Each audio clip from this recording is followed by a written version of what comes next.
You know those moments of just everyday frustration that out of nowhere spark a huge idea? Well, today we're going to explore exactly that. We're talking about how something as simple as a lost subway signal can actually lead to a really powerful investment idea about the future of big tech. Okay, so let's set the scene. I want you to picture this. We're with a commuter. Her name's Hannah, and she's on a packed New York City subway right at the peak of rush hour. It's that classic daily grind for millions of people, right? That little pocket of time where you try to catch up on emails or just zone out and scroll through your phone. And then it happens. The train goes underground and poof, the signal is gone. Your video starts buffering, the web page just spins and spins. It's annoying, sure, but for Hannah, it gets her thinking, what if this problem wasn't a problem anymore?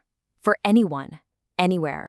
So yeah, let's start right there with Hannah's story. We're going to say how that moment of being totally disconnected actually sparked this massive vision for global connection.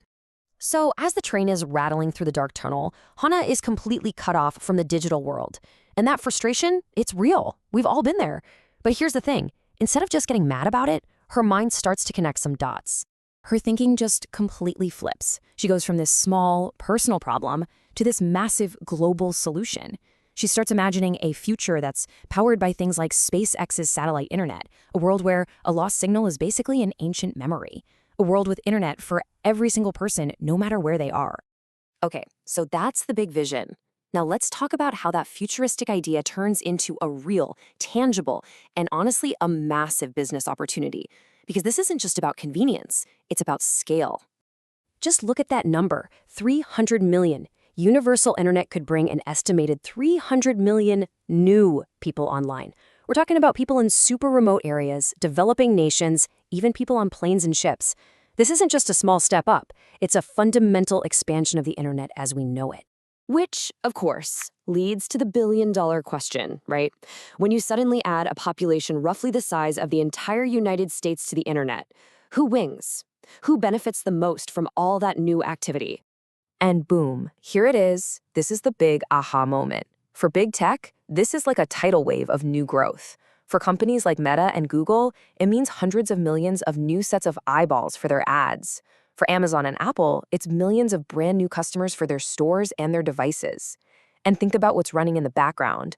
All of that new activity, every single search and stream, requires a staggering amount of computing power. That means huge, huge demand for Microsoft's cloud services and NVIDIA's chips. It's truly a rising tide that lifts all the biggest boats in the harbor. All right, so let's get practical. How does this giant idea transform into an actual investment plan? I mean, how do you even begin to invest in a future that big? Well, instead of trying to play detective and figure out which one company is going to be the biggest winner, Hannah realizes there's a much simpler way. She looks into something called an exchange-traded fund, or an ETF. The easiest way to think about it is like a basket. It holds a little bit of all the major tech companies. So by buying into that one ETF, she's not betting on a single horse to win the race. She's betting on the race itself. But, of course, anyone who's ever invested knows it's never a straight line up. The market is, well, it's a roller coaster. There are incredible highs and some pretty scary lows, and trying to ride that wave can be incredibly stressful. So, you get to a fork in the road. You have to choose your philosophy.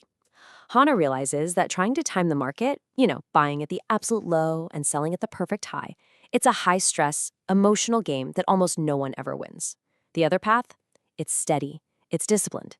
You just invest a set amount over and over and focus on that long-term trend, not all the daily drama. And this brings us to a really powerful analogy that just solidifies this entire way of thinking.